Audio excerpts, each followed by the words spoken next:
Welcome everyone. Thank you for tuning in once again. You are listening to the account with a news summary for day 371 of the war in Ukraine.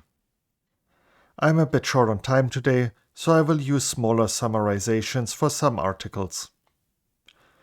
Today I only have one article I want to point out.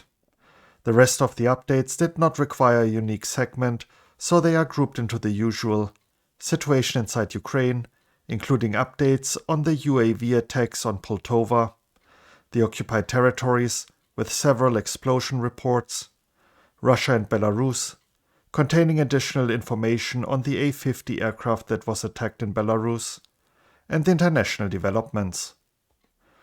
But before we start the report, the flashpoints along the front. Bakhmut. According to reports and battle maps, Russia is closing in on Moldova. The settlement is critical for keeping supplies running into Bakhmut.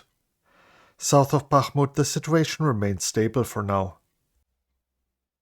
Despite ongoing heavy battles in Bakhmut, Donetsk Oblast, the Ukrainian forces have not made the decision to withdraw from the city, Serhiy Cherevati, spokesman of the Eastern Operational Command, stated. Vuhledar. It was reported that the 155th Naval Infantry Brigade has been partially pulled back to once again be reconstituted. Russia has lost a large-scale tank battle for Vuhledar in Donetsk Oblast, getting ambushed by the armed forces of Ukraine, just as it did during the attack when using tank convoys at the beginning of the full-scale invasion. Ukrainian forces have allegedly destroyed at least 130 tanks and armored personnel carriers over a 3-week fight in Vuhledar, Donetsk Oblast. And now the article I wanted to point out, titled The Road to War and Back: How Ukrainians are Rebuilding the Liberated Kharkiv Oblast. This article is taking a look at how Kharkiv Oblast survived the occupation and how its residents are now rebuilding their towns and villages. I found it very interesting and inspiring. Please check it out. To start the news segment, a look at all the minor updates out of Ukraine. Ukrainian police has detained the administrators of the REDAN youth movement channels on social media. Members of these groups were planning to organize a fight between teenagers in the Darnitsky district of Kyiv. This evening, air raid sirens activated in parts of Ukraine, as well as air defense systems in Sumy Oblast. Explosions were reported in Kremenchuk district, Moldova Oblast, as Russia attacked critical infrastructure in the area. This comes after it was reported that Ukrainian air defenses shot down 4 Shahed drones over the Poltava Oblast last night. The Interior Minister of Ukraine, Ihor Klimenko, said on television that 1/3 of Ukraine, including occupied territories, is currently mined. History repeats itself. President Volodymyr Zelensky stated on the anniversary of the Russian missile attack on Babyn Yar, an area in Kyiv where the Nazis mass executed people during World War II. Next up, the latest regarding the situation in the occupied territories. The Russian Ministry of Defense reported today that Crimea was attacked by 10 Ukrainian drones and all of them were shot down. However, residents of Yalta, Bakhchisarai and Hursuf reported hearing explosions. Russian occupation authorities have so far not commented on these reports.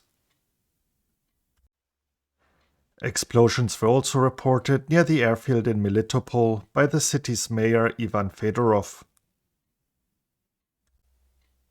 Meanwhile, the head of the Luhansk Regional Military Administration, Serhiy Haidai, reported an explosion rocked the temporarily occupied settlement of Kadiivka, Luhansk Oblast, where a number of trucks loaded with ammunition blew up. The occupation administration in the temporarily occupied city of Tokmak in Zaporizhia Oblast is forcing school children to write letters to Russian military personnel. The Director General of the International Atomic Energy Agency, Rafael Grossi, expressed his concern about the more than 3-week delay in rotating the team of agency experts currently stationed at the Russian-occupied Zaporizhzhia nuclear power plant. Moving on to the news updates from Russia and Belarus. Russian newspaper Izvestia claims that the drone that crashed near the Gazprom facility next to Moscow carried explosives. Russian Foreign Ministry spokeswoman Maria Zakharova announced that Ukraine was preparing radioactive provocations in the separatist enclave of Transnistria. Moldova called it a lie and speculation. The president of Belarus, Alexander Lukashenko, has told Chinese President Xi Jinping that he fully supports China's peace plan. The Belarusian Ministry of Defense published a video of the A-50 plane that was allegedly damaged in a partisan attack. The BYPOL initiative partisan movement explained how they attacked the airplane. Allegedly, they used DJI drones that had been converted into suicide drones.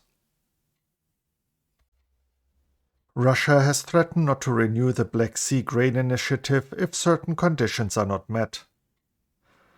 Russia stressed that continuing the agreement is possible only if the interests of Russian agricultural and fertilizer producers in terms of unhindered access to world markets are taken into account.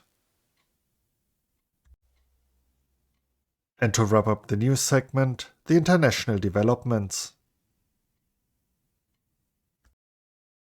An E-6B Mercury aircraft of the US Navy landed in Iceland on Tuesday, February 28th.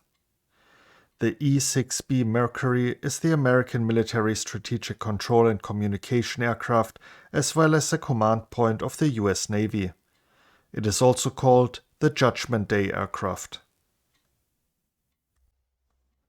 German Chancellor Olaf Scholz said during a press conference that his country will provide Ukraine with more ammunition and weapon repairs. He also called on other partners to send more ammunition to Ukraine. The European Commission wants to increase the production of ammunition in Europe. On March 2nd, the head of the European Commission, Ursula von der Leyen, plans to present to the EU member states a plan that will ensure not only the supply of Ukraine, but also the replenishment of stocks in the EU countries. And now for the Intelligence Report segment, starting as usual with the UK Ministry of Defence. On February 27, 2023, the Ukrainian Ministry of Defense confirmed it had shot down 11 Shahed one-way attack uncrewed aerial vehicles, OWA UAVs, out of 14 launched overnight. Serhiy Popko, head of Kyiv City Military Administration, reported 9 of these were shot down in the vicinity of Kyiv airspace. 3 additional Shahed UAVs were reportedly shot down in Chernihiv Oblast, northern Ukraine. Prior to this February 26, 2023 attack, there have not been any reports of OWA UAVs being used in Ukraine since around February 15, 2023. This decrease in OWA UAV attack tempo likely indicates that Russia has run down its current stock. It will likely seek a resupply. Due to the vector of the attack, these Shahed UAVs were highly likely launched from the Bryansk Oblast, Russia. Previously, the only observed launch site since mid-December 2022 was from the Krasnodar region across the Sea of Azov. A second launch site would give the Russians a different axis of attack closer to Kyiv. This is likely to decrease time in the air over Ukraine and an attempt to further stretch Ukrainian air defenses. A look at the latest assessment by the Institute for the Study of War. The Institute claimed that Russia appears to have escalated the promotion of the false flag information operations. The report cited campaigns accusing the US and its accomplices of a possible provocation in Ukraine using toxic chemicals by the Russian Ministry of Defense. According to the researchers, the increased intensity of the information operations signal Russia's attempts to downplay its military failures and slow down the provision of Western military aid to Ukraine. The report predicts the trend will persist as Russia continues its offensive and Ukrainian forces gear up for the counteroffensive. The institute further noted that China can use Belarus as an intermediary to transfer sanctioned equipment to Russia.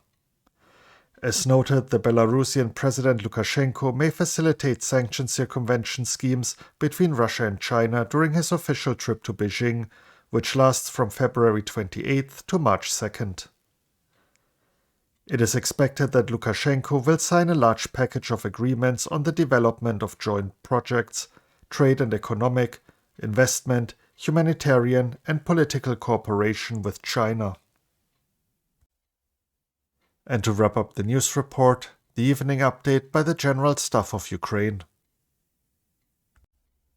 The Russian Federation focuses its main efforts on conducting offensive operations in the Kupiansk, Liman, Bakhmut, Avdiivka, and Shahtarsk directions. The enemy continues to violate the norms of international humanitarian law, continues to strike, carry out artillery attacks on civilian objects and houses of the civilian population, and tries to destroy the critical infrastructure of our country. In the Kupiansk and Liman directions, the enemy carried out offensive actions in the areas of the settlements of Bilohorivka in the Luhansk Oblast and Fedorivka in the Donetsk Oblast, but had no success. The enemy continues to advance in the direction of Bakhmut. The enemy does not stop storming the city of Bakhmut. Our defenders repelled attacks in the areas of Bakhmut, Hromove, and Ivanivske settlements of the Donetsk Oblast. In the Avdiivka and Shahtarsk directions, the enemy carried out unsuccessful offensive actions in the direction of Kamianka, Pervomaiske, Nevelske, and Marinka settlements of the Donetsk Oblast. In the Zaporizhia and Kherson directions, the enemy is on the defensive, and in some areas he is trying to create conditions for the transition to the offensive. In Vuhledar, Zaporizhia Oblast, the Russian invaders, with the involvement of local collaborators, are conducting propaganda activities highlighting the fake advantages of the arrival of the so-called Russian government in the region and substantiating its legitimacy. In the Manush district of the temporarily occupied territory of the Donetsk Oblast, the occupiers continue to put pressure on the civilian population, in particular due to restrictions on the supply of electricity to homes. The invaders destroyed the electrical resistance and the electricity supply disappeared for several days in the settlement. At the same time, in the temporarily occupied territories of the Luhansk Oblast, the summer-autumn 2022 harvest of local farmers is massively deteriorating. The Russian occupation administration completely blocks all local farmers from selling grain both on the domestic and foreign markets. Also, the so-called occupation authorities unofficially banned all local bakeries from accepting grain from local farmers. Ukrainian farmers are in despair from large losses of harvested crops. And that concludes today's report. If you're interested in any of the articles, you can find links to them in the description if you want to read up on them. If you enjoyed the report and found it informative, please consider sharing it with others and giving me a like. I hope you will join me again tomorrow. Thank you for tuning in and have a great day. You were listening to The Account. Slava Ukraini.